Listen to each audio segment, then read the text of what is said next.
우리 시각으로 오늘 밤입니다. 미국 백악관이 주재하는 반도체 회의가 열립니다. 여기에는 세계 유수의 반도체 기업들 또 자동차 업체들이 참여를 하고 우리나라에서는 유일하게 삼성전자가 초청받았습니다. 전 세계가 반도체 부족 어려움을 겪고 있는 상황에서 미국이 부담스러운 청구서를 내밀 것이라는 관측이 벌써부터 나오고 있습니다. 이런 가운데 세계 반도체 전쟁은 국가 간 또 기업 간 치열하게 벌어지고 있습니다.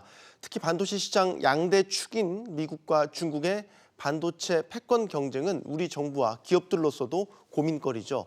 단순한 경제와 무역 분쟁이 아닌 안보와 외교로까지 확대될 조짐을 보이고 있기 때문입니다. 자, 오늘 안기현 한국반도체산업협회 전무와 함께 관련된 이야기 나눠보도록 하겠습니다. 안녕하십니까? 예, 안녕하십니까.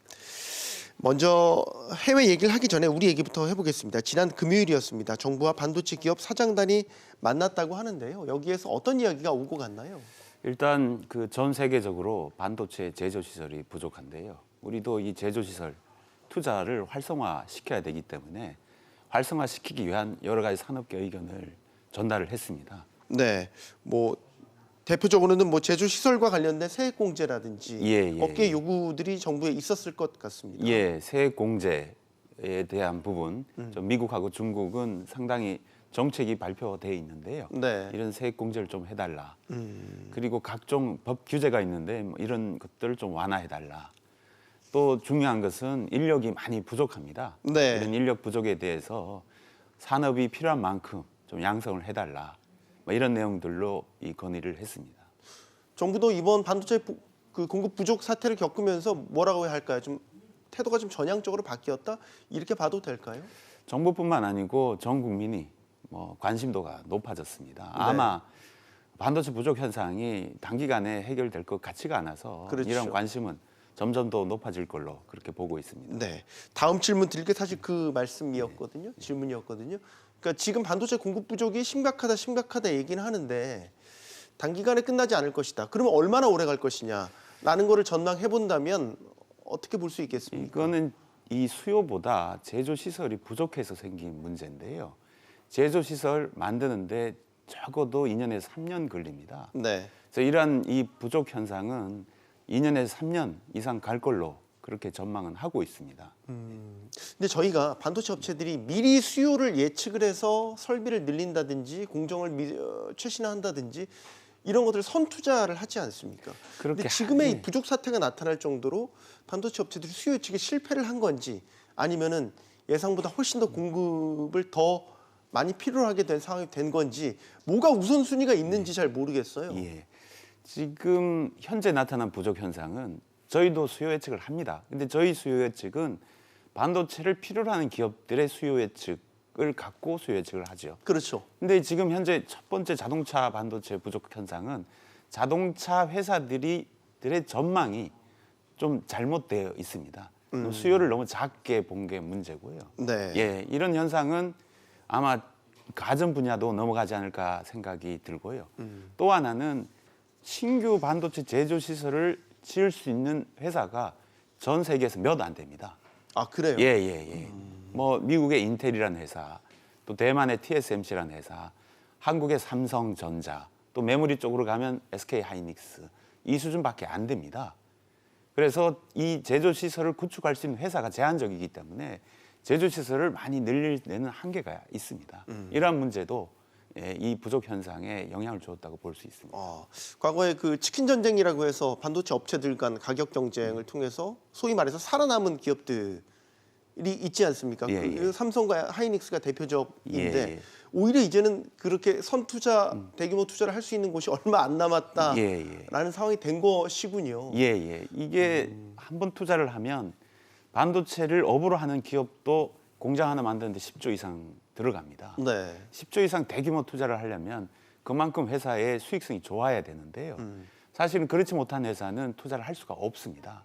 그럴 수 있는 회사가 몇 안 남았다는 겁니다. 이게 어떻게 보면 기회인 것 같기도 한데 또 실상은 지금 모습도 그렇지 않으니까 앞으로 더 지켜봐야 될 것 같은데 또 하나 질문 드리고 싶은 게 그 르네사스라든지 또 삼성전자 같은 경우는 미국 오스틴 공장이 전기가 끊기면서 가동이 중단됐지 않습니까? 이런 것들도 공급 부족 사태를 야기시킨 원인 아니었습니까? 영향을 미쳤습니다. 단기적으로는 영향을 미쳤죠. 예, 삼성전자, 르네사스, 한파를 통해서 공장 가동이 중단됐는데요. 네. 이건 직접적으로 미국 기업들이 영향을 받았습니다. 그래서 사실은 미국 정부도 이러한 사태에 대해서 엄중하게 고민을 많이 하고 있을 겁니다. 그것 때문에 제조시설을 늘려야 된다. 이런 정책으로 가는 것 같고요. 네. 자, 미국과 중국의 반도체 패권 경쟁 이야기를 좀 해보도록 하겠습니다. 예를 들어 미국은 지금 기본적으로 수출 금지하고 있는 부분이 있고 간접적으로는 다른 나라의 반도체 업체들도 중국으로의 우회 수출이라든지 협력이라든지 이런 것들을 간접적으로 막고 있는 그런 형국이고 중국은 또 미국 뭐 예를 들어서 인수합병이라든지 이런 것들을 승인하지 않음으로써 견제를 하고 있는 이런 식의 패권 경쟁이 벌어지고 있는데요. 반도체 업계에서는 이런 상황을 어떻게 보고 계십니까? 근데 사실은 이제 중국은 이 반도체가 굉장히 필요한 나라입니다. 전 세계 물량의 세계 공장이니까요. 예, 53%를 사용합니다. 그중에 대부분 수입해서 쓰죠. 그래서 자립화가 필요합니다.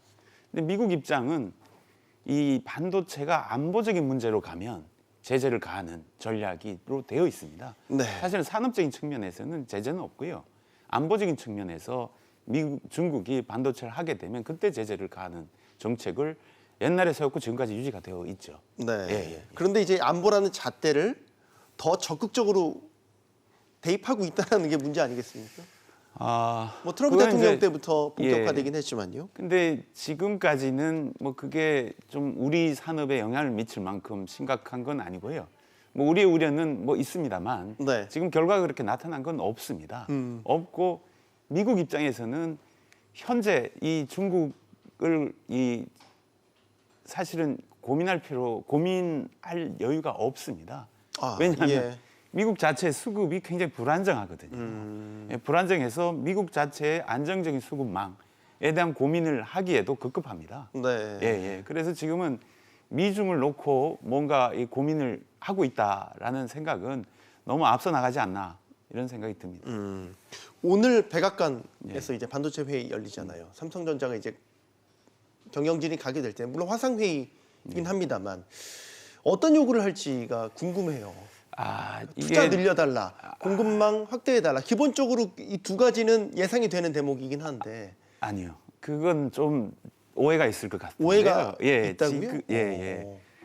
지금 부른 기업은 미국 내의 수요 기업과 공급 기업입니다. 자동차 업체, 삼성전자도 반도체 업체. 예. 삼성전자도 미국에 공장이 있기 때문에 불러서 지금 현재 미국의 스테이터스는 바이든 행정부의 행정명령에 따라서 6월 달까지 수급 현황을 조사하는 걸로 되어 있습니다. 네. 수급 현황을 모르거든요, 아직. 자동차용 반도체가 부족하니까 부족하다는 얘기만 있지 이걸 뭔가 정식적으로 조사를 해서 좀 이 문제를 발굴을 해야 되는데요. 수급 현황을 조사하는 단계입니다. 그 네. 단계에서 미국에서 수요기업과 공급 기업이 수급 현황이 어떻게 되는지에 대한 부분에 대한 간담회 성격이 아닌가라고 추정을 해보고요. 투자에 대한 요청을 하려면 시간이 좀 지나야 됩니다. 6월 이후가 돼야 수급 현황 그래 부족하다. 부족해서 공장이 필요하다. 그래서 이게 미국의 수급 안정화를 위해서 미국 내 공장을 구축할 필요가 있다. 네. 누가 구축할 수 있냐? 해봐야 이제 대만의 TSMC, 한국의 삼성전자가 네, 그 대상이 되겠죠. 네. 그때 뭔가를 요청하지 않겠나라는 생각이 들고요. 지금은 투자를 요청하기에는 좀 이른 시기입니다. 그러니까 이번 백악관 회의에 너무 많은 의미를 부여할 필요는 없겠다라는 말씀이시죠. 예. 하지만 앞으로 내밀 청구서를 위한 사전 단계라고 본다면 또 가볍게 넘기기는 힘들 것 같은데. 그래서 우리가 고민은 해봐야 되죠. 왜냐하면 분명한 것은 반도체 제조 시설이 전 세계적으로 부족해서 누군가는 어디에 지어야 되는데요. 사실은 미국이 우려하는 것은 지정학적으로 이 아시아권에 집중이 돼 있다는 걸 리스크로 생각을 합니다. 그리고 본인들도 지금 제조 시설 비중이 전 세계 30% 이상 갔다가 지금 10%대로 떨어졌거든요. 네. 20%의 공백이 생겼습니다. 그것 때문에 반도체 산업의 문제가 아니고 반도체가 필요한 산업에 문제가 생긴 거예요. 특히 자동차 산업은 생태계가 붕괴될 수 있습니다. 그런 위험성을 갖고 있기 때문에 미국 내에 공장을 지어야 된다는 생각이 강할 거고요. 그래서 법안이 발의가 돼 있습니다. 네. 제조 공장을 지으면 이런 인센티브를 주겠다. 이 법안이 발의가 돼 있기 때문에 이 법안이 통과가 되면 그때 뭔가 인센티브 프로그램을 통해서 유치를 하겠죠. 우리는 사업성을 봐야 되는 거죠. 네. 가서 유리하냐 유리하지 않냐. 이건 외교가 아니고 산업적인 측면에서 사업성을 보고 가냐 못 가냐 이런 걸 내부적으로 결정을 해야 봐야 될 것 같습니다. 추가 질문 하나만 드릴게요. 예. 어떻게 보면 단순한 질문일 수도 있는데 우문현답을 기대하면서 질문 드리겠습니다.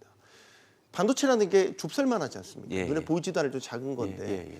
이걸 굳이 꼭 현지에서 생산 라인을 지어서 해야 되냐? 물론 여러 가지 세금 혜택이나 여러 가지가 있겠지만 예를 들어서 평택 같은데 대규모 반도체 라인을 짓고 지금도 짓고 있지 않습니까? 국내에서 생산 라인을 돌려서 미국이나 중국으로 수출을 하는 양을 좀 캐파를 늘린다면 어떨까라는 생각을 단순하게 해보게 됩니다. 그 가능합니다. 이게 반도체가요.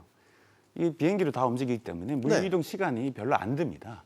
예, 안 드는데 제조 시설을 구축해서 운영하기 가장 좋은 곳에 하죠. 위치는.